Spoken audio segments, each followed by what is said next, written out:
This morning I was at DD talking to an LEO about 2A and HR 127. If you have no idea what I just said, then this video is for you.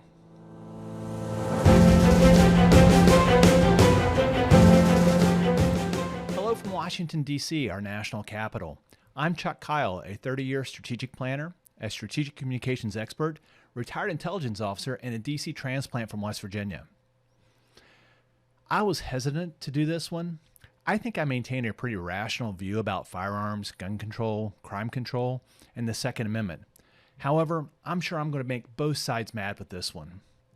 This morning, I was at Dunkin' Donut talking to a law enforcement officer about President Biden's common sense gun laws, the Second Amendment, and the House Resolution Bill 127.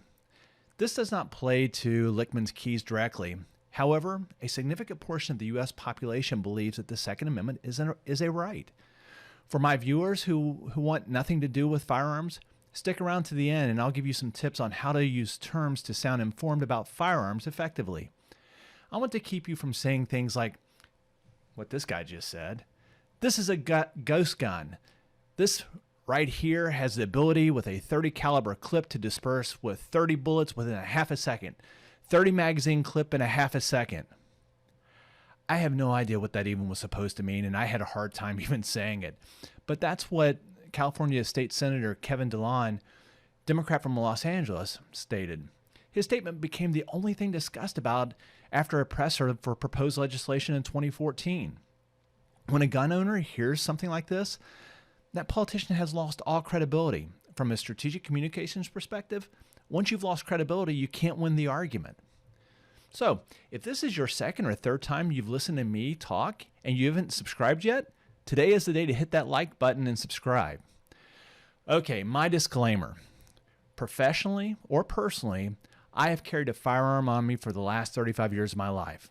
I own several, but I consider them a tool and nothing more or nothing less. I'm not a gun enthusiast. I don't collect guns, but due to my profession, I had to maintain a high proficiency level. This meant that I would put about 10,000 rounds of ammunition downrange over a couple weeks, at least once a year. To some of my friends, my gun safe is an arsenal. However, to many of my other friends, it's significantly lacking. So, what are President Biden's common sense gun laws?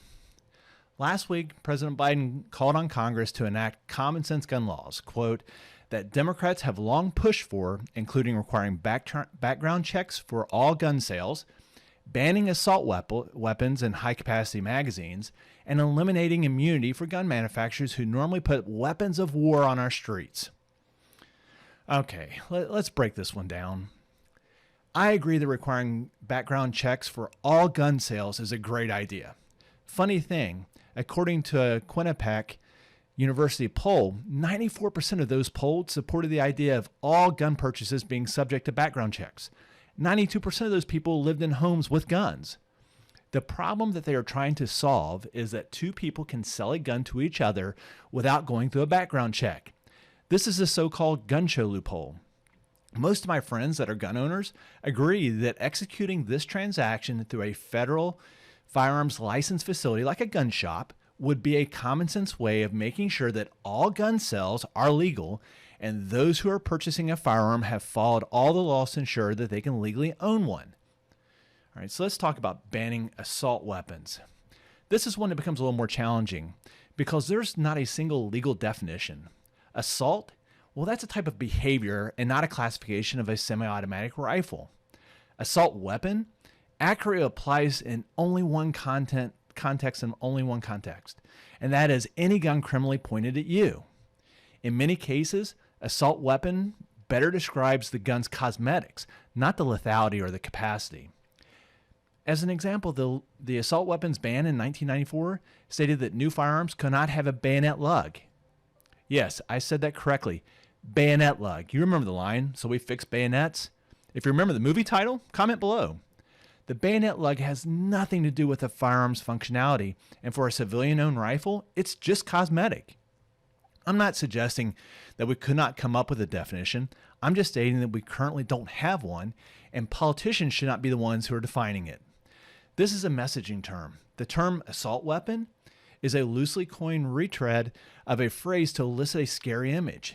Its purpose is to further the movement of gun control and include any scary-looking firearm with a multi-round magazine. It does little to classify firearms, and it does little to help in the debate. High-capacity magazine. This is the one that always confuses me around my gun enthusiast friends. This still feels like a feel-good argument from my perspective, and not one that would change the lethality of a weapon. Anyone proficient with a firearm like an AR-15 can change a magazine quickly. At the same time, if I had a 10-round magazine or a 20-round magazine, I'm not going to lose sleep over something like that.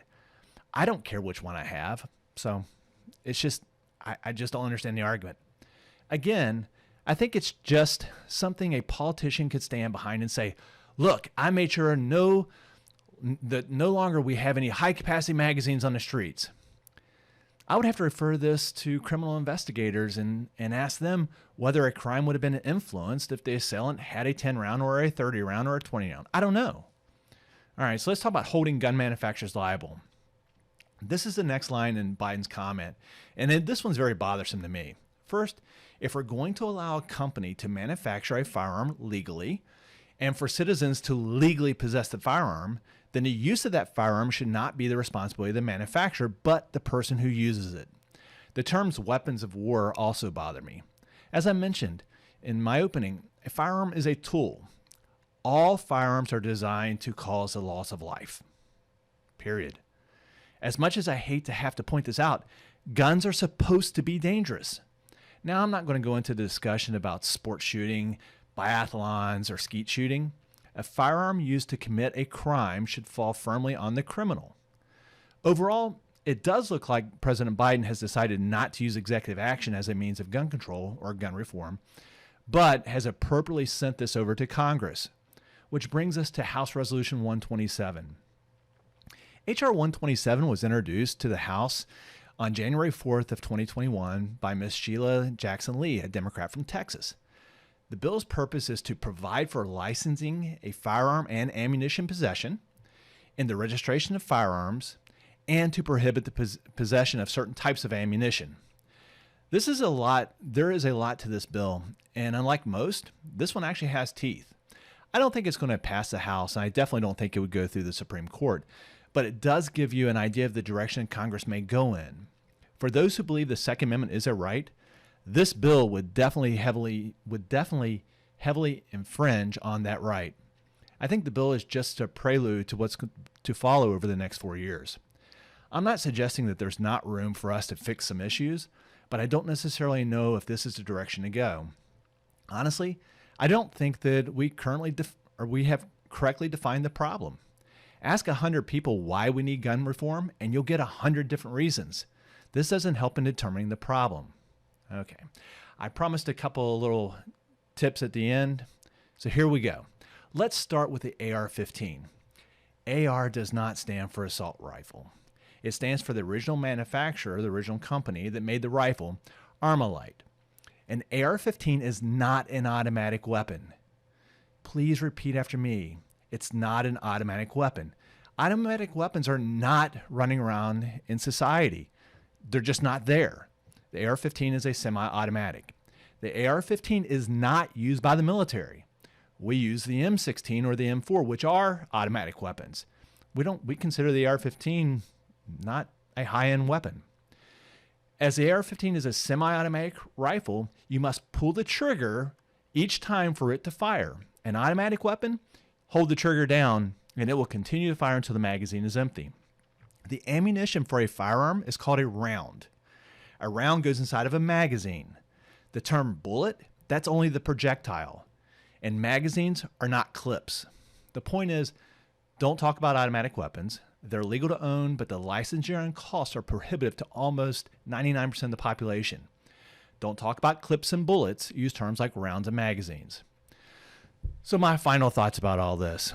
Like most common sense gun laws, I always ask myself, what problem are they trying to solve? The answer should be crime control. Gun control now has generally synonymous with disarming the public. Having universal background checks in which the legal transfer of a firearm from one citizen to another citizen through a federal firearms license holder is appropriate in my view. To me, this is common sense. But classifying a weapon based on how it looks is not common sense. We need to keep the functionality at the forefront of the conversation. There is a reason why the Second Amendment, the right to bear arms, follows the First Amendment, the freedom of religion, speech, and press. Our founding fathers knew our First Amendment freedoms would disappear without our right and ability to protect ourselves from the government. The Third Amendment, the housing of soldiers, ensures that the government cannot quarter soldiers in our homes. The Fourth protects us from unreasonable searches and seizures, ensures the government can't come out without a warrant based on probable cause. And the Fifth Amendment, that's the protection of rights of life, liberty, and property, ensuring that if we have done something that the government thinks is wrong, we cannot be held without charges, and we can't be tried for the same crime twice. We can't witness against ourselves, and we have to have due process of the law. The first 5 amendments are anchored together for a reason. Removing any of the 5 jeopardizes all of the 5. The debate should not be over gun control or crime control. The discussion should be on whether or not the Second Amendment is still appropriate to today. Before the barracks lawyers start down the path of the founding fathers were talking about the militia, follow the rabbit, see where the Second Amendment originated. It was taken from the Pennsylvania Bill of Rights, Article 13, which came from the Bill of Rights of 1689. However, the funny thing is, the PA document is much cleaner than our Constitution. It says, the 13th article, that the people have the right to bear arms for the defense of themselves and the state, and as standing armies in a time of peace are dangerous to liberty. They ought not to be kept up, and that the military should be kept under strict subordination to and governed by the civilian power. But right now, our Congress is unwilling to have that discussion. With every new common sense gun law, all they're trying to do is legislate away the Second Amendment. So, thank you very much for taking the time and listening today. If you like this content, hit the like button. If you haven't subscribed, hit the subscribe. And until next time, trust but verify.